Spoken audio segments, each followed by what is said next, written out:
So this next part deals with balancing metamorphic chemical reactions. So we need to know the formulas for muscovite and potassium feldspar, and here they are.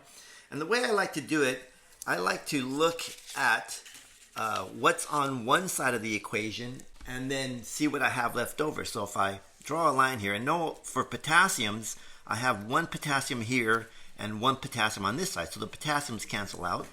For aluminum, I know what I have three here, and over here I just have one aluminum, right? So that means I need to add 2 aluminum, right? So that's something that's going to be left over. So over here I'm going to have Al2. Now for silicon, note that I have 3 silicon here, and I also have 3 silicon here, so those cancel out. For oxygen, I have 12 on this side, but over here I only have 9. So I'm going to have to add 3 oxygen, so that's going to be an O3. And then if I look carefully, I have 2 hydrogen, well the 2 hydrogen cancel out, and so hydrogens go away. So really this is aluminum oxide, so I'm going to have this as a leftover mineral there. So what I want you to do for this next one is figure out what needs to go here. So doing the same example that I did for the first one, you tell me what chemical formula goes in here, and then that'll complete that assignment. Now for this last part of the lab, we're going to be looking at rocks, and you'll be identifying these rocks based on some of the characteristics that I go over here on this video.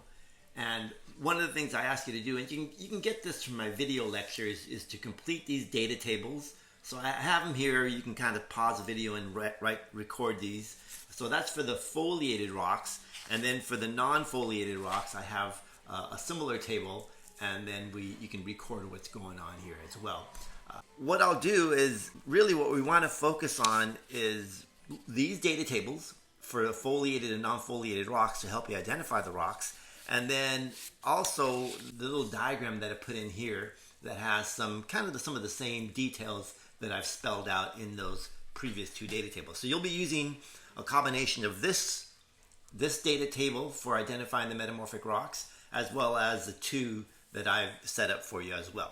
So here are the rock samples, right? So we have about maybe 8 of them. And so we'll start looking at the first one. So let's look at this number 12.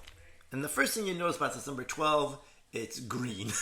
And but it has these big kind of green mottled crystals. These minerals are serpentine minerals, and they're crystalline. So this is a rock, when I look at it right away, I don't really see a preferred direction in this rock. So this is probably some rock which is a non-foliated rock, right? And the thing about this, when I scratch this mineral, I see that I can scratch it with a knife pretty easily, so it's a soft mineral. So again, that'll help you identify this rock here. So a non-foliated rock with primarily serpentine as a mineral. So that's sample number 12 there. The next sample we'll look at is sample number 29. And the first thing I see about that is I'll make out that it has I can see individual crystals or minerals, and they look to be this white mica.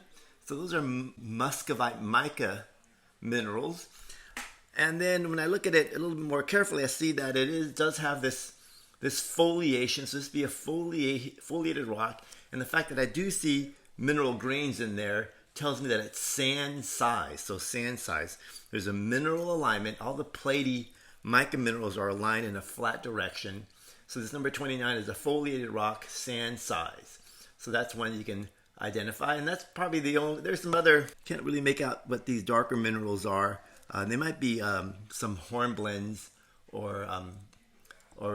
probably hornblende minerals in there as well. But primarily this has muscovite mica, and then it's definitely foliated, sand size. So that's number 29. When we look at this sample number 93 here, and for sample 93, I noticed right away, I got a fresh broken piece of it here, and it has that sugary texture, kind of that sandy, sugary texture. I can sort of see the individual grains, and they're really hard. If I try to scratch this, I won't be able to scratch it with a knife, so it's hard. It's probably 7, something harder than a knife, so it's probably quartz crystals in there, and they're really welded together and very tightly, And so you can sort of see again that sugary texture. I do not notice a preferred direction, so I would say this rock is non-foliated. So your job is to identify what the name of this rock is.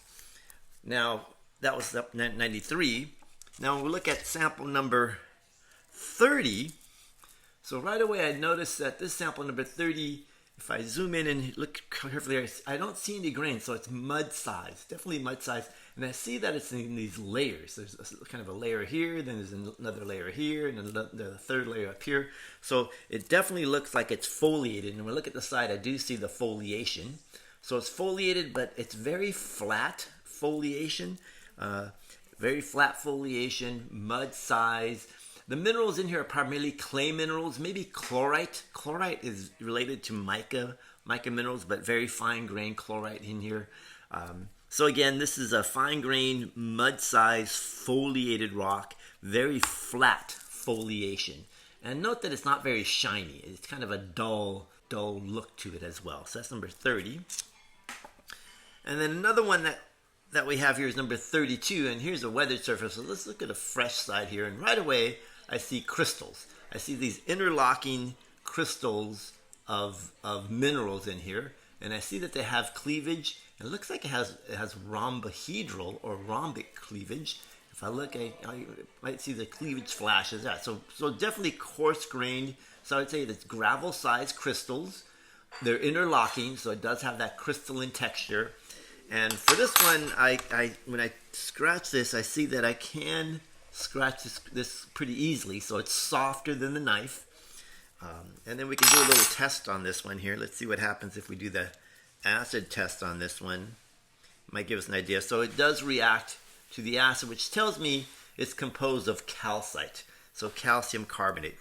So sample number 32, again, I'm looking for a foliation now, and I really don't see a preferred direction. Some of these rocks may indicate a relic bedding, because remember the protolith was probably some sedimentary rock, and so there could be some relic bedding in here, but that's not really a foliation. It's not a pervasive fabric in the rock. So again, a non-foliated rock composed of calcite, crystalline, right? So your job is to name this sample number 32.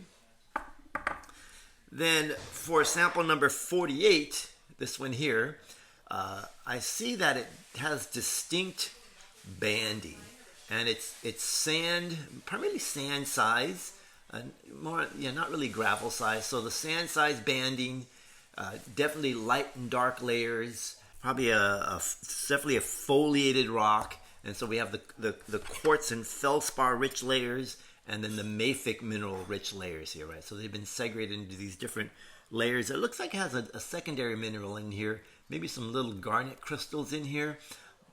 We call those porphyroblasts, like porphyritic, but for metamorphic we call it a porphyroblast, or porphyroblastic texture as well. But certainly the banding, right? So this is a foliated rock, sand size, banded, right? That fabric. So that's number 48.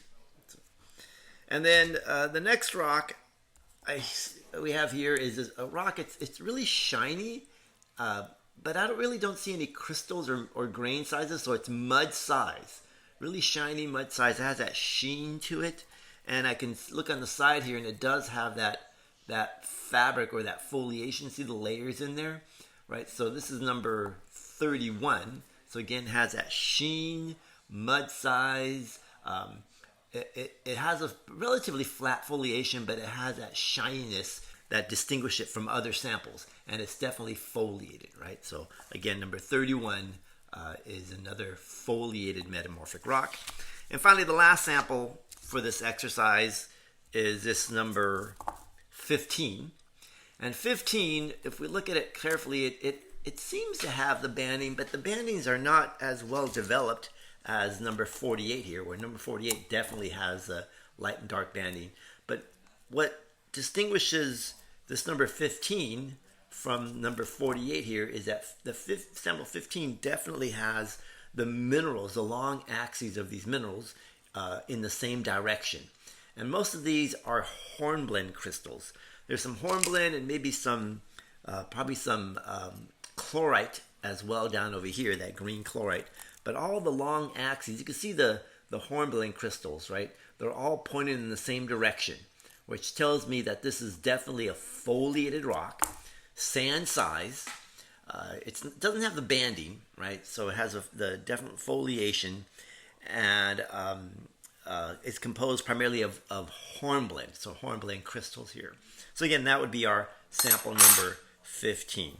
So we only had, let's see, 1, 2, 3, 4, 5, 6, 7. We only had 8 of these rocks, right? So again, your job is to use the data tables on page 97 and page 99, as well as this data table here on page 98 to help you identify these metamorphic rocks, right?